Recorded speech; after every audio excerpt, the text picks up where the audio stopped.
थी यहाँ ब्रेड पकौड़ा बनाने और ये वही गेस्ट है जिनके यहाँ हम गए थे इनकी बहन की शादी में। तो मैं आई थी ब्रेड पकौड़ा बनाने, लेकिन ब्रेड पकौड़े की इस रेसिपी मुझे कुछ देर के लिए स्किप करनी पड़ी, वजह मेरे बेटे की फरमाइश। क्या खाएगा बेटा? क्या खाएगा? मैगी चाहिए? क्या खाओगे? मैगी। हाँ, मैगी ये मैगी खाएगा? तुमको अचानक मन कैसे कर दिया बेटा? थोड़ा मिर्ची क्या? मत डालना। नहीं, क्या खाना है? मैगी। मैगी। जाइए मैगी ले आइए। कि तब से मेरे हस्बैंड ले आए मैगी। क्या ले आए? क्या ले आए? मैगी। मैगी खाना है? मुंह देखे हो? देख।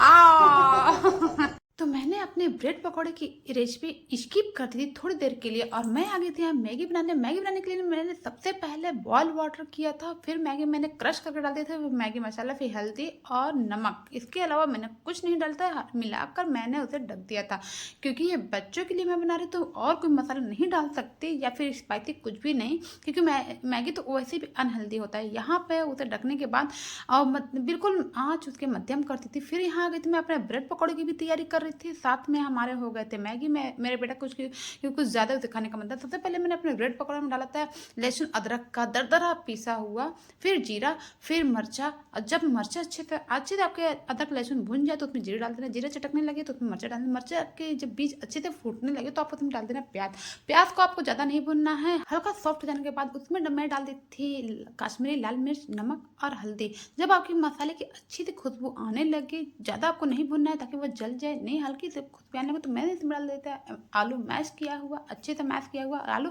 फिर मैंने उसमें आलू हल्का भुनने के बाद मैंने डाल दिया था मूंगफली फ्राई की हुई। अगर आपको पहले ही फ्राई कर मतलब मूंगफली डालना है तो पहले आप ऑयल जब आपके गर्म हो तो ही आप मूंगफली पहले डाल दो। अगर आप बाद में डाल रहे हो तो ऐसी गलती मत करना, फ्राई करके ही डालना, यही बेस्ट आइडिया होते हैं। तो मैंने वही की थी। फिर यहाँ मैं आ गई थी अपना बेसन का घोल बनाने। बेसन को मैंने सबसे पहले अच्छे से घोल लिया था, फिर उसमें अजवाइन क्रश करके डाल दिया था, फिर उसमें नमक, हल्दी और थोड़ी सी काश्मीरी लाल मिर्च। स्वाद के लिए तो मुझे नहीं पता, लेकिन इसके कलर बहुत अच्छे आते हैं इसीलिए मैंने इसको उपयोग किया था। और इसे अच्छे से घोलने के बाद मैं इसे कुछ देर के लिए रेस्ट करने के लिए रख दी थी। आप इसे देखिए, इसके लेयर बहुत पतले रखे थे मैंने ताकि ये जब फूल जाए तो इसकी अच्छे से मेंटेनेंस में अच्छे से आ जाएंगे। यहाँ मैं ब्रेड में आलू को अच्छे से सारे ब्रेड मैंने एक तरफ बिछा दिए थे और फिर उसमें आलू को भरते चली गई थी। फिर ऊपर से अच्छे से कवर करके, जिसको तिकोना पसंद था मैंने तिकोना बनाया था, जिसको खड़े पसंद था मैंने खड़े बनाया था। यहाँ पर मैंने एक तरफ टोमेटो केचप और दूसरी तरफ अपनी इमली की खट्टी मीठी तीखी अचार दिया था और सबको मेरा बनाया हुआ अचार ही पसंद आया था। चलो मिलते हैं नेक्स्ट ब्लॉग में, तब तक के लिए बाय।